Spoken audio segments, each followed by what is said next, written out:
அன்பு உள்ளங்களே, அனைவருக்கும் வணக்கம். பெரிய புராணத்திலே ஞானசம்பந்தரை பற்றி பார்த்து கொண்டிருக்கிறோம். அவர் 5வது முறையாக திருத்தல யாத்திரை செல்கிறார். அவர் இப்போ எங்கே இருந்தார்? திருமருகலில் இருந்தார். அந்த திருமருகலில் இருந்து திருச்செங்காட்டக்குடிக்கு வாங்கன்னு சொல்லி கூப்பிட்டு போகிறாரு சிறுத்தொண்ட நாயனார். அவரது இல்லத்தில் தங்க வைத்து சில நாட்கள் கோயில் அங்குள்ள சுற்றியுள்ள கோயிலெல்லாம் பார்க்குறாரு. அப்புறமா புறப்பட்டு நான் திருப்புகலூர் போயிட்டு வரேன் அப்படிங்கிறார்.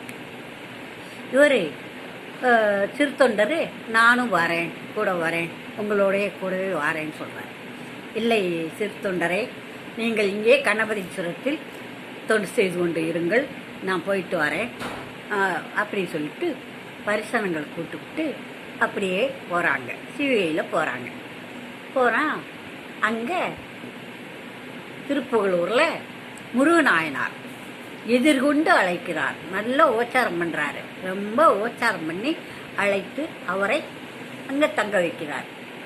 அப்போ அவர் அங்கே தங்கி இந்த சில கோயில்களை பார்க்கும்போது திருநாவுக்கரசர் வந்துக்கிட்டு இருக்காரு, திருவாரூருக்கு வந்திருக்காரு, இன்னும் இங்கே வருவாருன்னு சொல்கிறாங்க. அப்படி சொன்ன உடனே திருவாரூருக்கு வந்திருக்காரா அப்படி சொல்லும். இந்த திருநாவுக்கரசரும் திருஞான சம்பந்தர் திருப்புகலூரில் இருக்காருன்னு நானும் திருப்புகலூருக்கு போய் அவர் பார்க்கணும் அப்படிங்கிறாரு. ஆக ஒருவருக்கொருவர் பார்க்கணும்னு நினைக்கிறாங்க ரெண்டு பேரும். சரின்னு சொல்லி திருப்புகலூர்லேருந்து இவர் திருவாரூருக்கு போகிற வழியில் எதிர்கொண்டு போகிறாரு. அவர் திருவாரூரில் இருக்க திருவிழாவை பார்த்துட்டு வாராரு. வாங்கன்னு சொல்லி எதிர்கொண்டு அழைத்து உபச்சாரம் பண்ணி அழைத்து இந்த திருமுருகநாயனாருடைய இல்லத்திற்கு வந்து அங்கே தான் திருப்புகலூரில் தங்கி இருக்காங்க. அப்போது அவரோட சேர்ந்து இப்போ யார் யார் இருக்காங்க? முருகநாயனார், திருநாவுக்கரசர், ஞான சம்பந்தர், இவரும் வந்துடுறாரு. திருச்செங்கட்டங்குடியிலேருந்து சிறுத்தொண்டரும் வந்துடுறாரு. ஆக எல்லாரும் அங்கேயே இருக்கிறாங்க. இருந்து கோயில்களெல்லாம் பார்த்துட்டு நிறைய கடவுளை பற்றி பேசிக்கிட்டு இருக்கிறாங்க. அப்படி இருக்கும்போது திருப்புகலூரை நீங்கள் திருவாரூர்லேருந்து வந்தீங்களே, திருவாரூர் எப்படி இருக்குது அப்படின்னு கேட்குறாரு. கேட்ட உடனே திருவாரூரை பற்றி சொன்ன உடனே அந்த மகிமையெல்லாம் நான் இப்போவே பார்க்கணும் போல் இருக்கேன், நான் போய் பார்த்துட்டு வரேன், இங்கேயே இருங்க, நான் போய் பார்த்துட்டு வந்துடுறேன்னு சொல்லிட்டு ஞான சம்பந்தர் போய் பார்த்துட்டு வர்றார். அந்த போயிட்டு வந்த உடனே திருப்புகலூருக்கு வந்து எல்லாரும் தங்கி இருக்கிறாங்க. நாவுக்கரசர், முருகநாயனார், திருநீலநக்க நாயனார் எல்லாருமா சேர்ந்து அங்கே தங்கி இருக்கிறாங்க.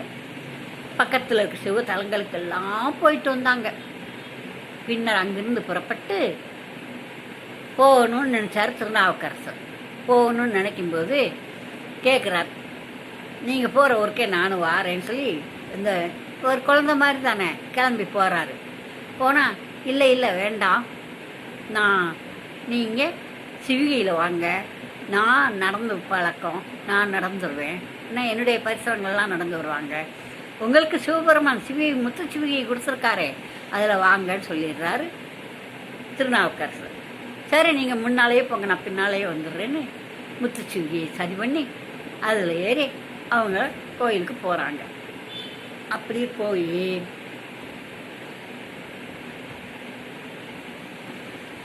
சிறுத்தொண்ட நாயனாரும் இந்த திருநீலநக்க நாயனார் ரெண்டு பேரும் அவரவர் ஊருக்கு போயிடுறாங்க. அப்புறம் அம்பர் மாகாளம்ங்கிற ஒரு ஊரை தரிசனம் செய்தார்கள். பின்னர் அங்கேருந்து திருக்கடையூருக்கு வந்தாங்க. திருக்கடையூரில் யார் இருக்காருன்னா குங்கிலியக்கலைய நாயனார் இருக்கிறார். முன்னாடியே சொல்லியிருக்கேன் இந்த கதையை, அது மறுபடியும் இதுலையும் சொல்ல வேண்டி வரும். குங்கிலியக்கலையனார் இருக்கிறார். அவருடைய இல்லத்தில் தங்கி பக்கத்தில் உள்ள தலங்களை எல்லாம் தரிசிக்கிறாங்க. பின்னர் திருவேலிமலைங்கிற ஊருக்கு போகிறாங்க. அங்கு ஞானசம்பந்தர் ஒரு மடத்தில் தங்கியிருக்காரு, நாவுக்கரசர் ஒரு மடத்தில் தங்கியிருக்காரு, வேற ஒரு மடத்தில் கொஞ்சம் சின்ன சின்ன மடமாக இருந்திருக்கும் தனித்தனியாக தங்கியிருக்கிறாங்க. அப்படி இருக்கும்போது அங்கே பஞ்சம், மழை இல்லாமல் ரொம்ப பஞ்சம் வந்துடுது. பஞ்சம் வந்த உடனே என்ன செய்கிறாங்க, ஐயோ நம்ம என்ன செய்யறது, நம்ம வந்திருக்கும்போது பஞ்சம் வந்துடுச்சு, இந்த மக்களுக்கு சாப்பாடு எப்படி கொடுக்கறது அப்படின்னு சொல்லி கவலைப்பட்டு படுத்துருக்குறாங்க. இவர் கனவுலையும் அந்த சிவபெருமான் போய், திருவேலிமலை சிவபெருமான் போய், நீ அடுத்து மழை பெய்து காலம் செழிக்கும் வரை உங்களுக்கு உணவுக்கு பஞ்சம் இருக்காது, நான் படியளக்கிறேன் என்று சொல்லி விடுகிறான் கனவுல.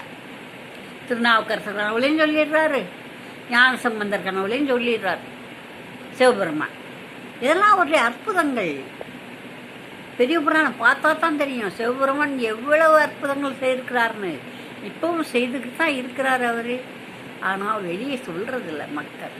அது யாரோ ஒரு மனிதன் மூலமாக செய்வதனால கடவுள் செய்தார்னு நினைக்கிறதில்ல. ஏன்னா கடவுளே நேரில் வந்தால் நம்ம பயந்து போயிடும். கடவுள் வந்து கனவுல சொன்னால் நம்ம நினைப்போம்மா சாமியாவது சொன்னதாவதுன்னு சொல்லிடுவாங்க இல்லையா, கேலி பண்ணுவாங்க. சாமி வந்து சொல்லித்தான் இருக்கணும். ஆனால் இப்பொழுதும் அந்த சிவபெருமானின் கருணை நடந்து கொண்டு தான் இருக்கிறது. சிவனை நினைப்பவருக்கு எதுவுமே கவலை வேண்டாம், எல்லாம் நல்லபடியாக நினச்சி கொடுப்பார். அதே மாதிரி அவர் கனவுல வந்து ஞான சம்பந்தருக்கும் திருநாவுக்கரசருக்கும் பயப்படாதீங்க, உங்களுக்கு நான் படி அளக்கிறேன்னு சொல்லிடுறார். சொன்னபடி கிழக்கு பக்கம் இருக்க வாசல் படியில் ஒரு பொற்காசு, தங்க காசு, மேற்கு பக்கம் இருக்க ஒரு வாசப்படியில் ஒரு தங்க காசு வைக்கிறார். ஏன்னு சொன்னால் வளம் வரும்போது முதல்ல பார்க்குறவங்க இதில் எடுத்தால் ரெண்டாவது பார்க்குறவங்க அதில் எடுப்பாங்க. அப்படி எடுத்துக்கிறவங்க முதல்ல ஞான குழந்தை என்ன செய்கிறாரு, போய் சுற்றிட்டு வரும்போது அவர் ஒரு காசு எடுத்துக்கிறார்,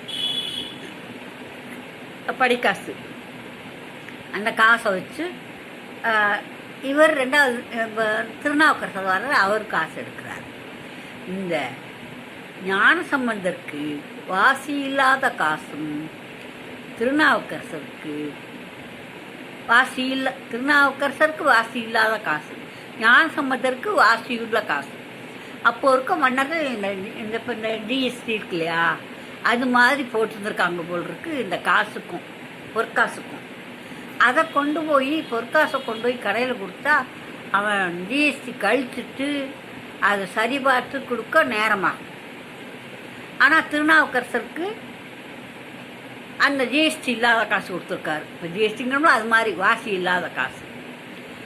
வாசி இல்லாத காசை வாங்கி இவர் என்ன செய்கிறாரு, உடனே திருநாவுக்கரசர் பரிசனங்கள்கிட்ட கொடுத்து உடனே பருப்பெல்லாம் அரிசி பருப்பெல்லாம் வாங்கிட்டு வந்து சமையல் ஆயிடுது.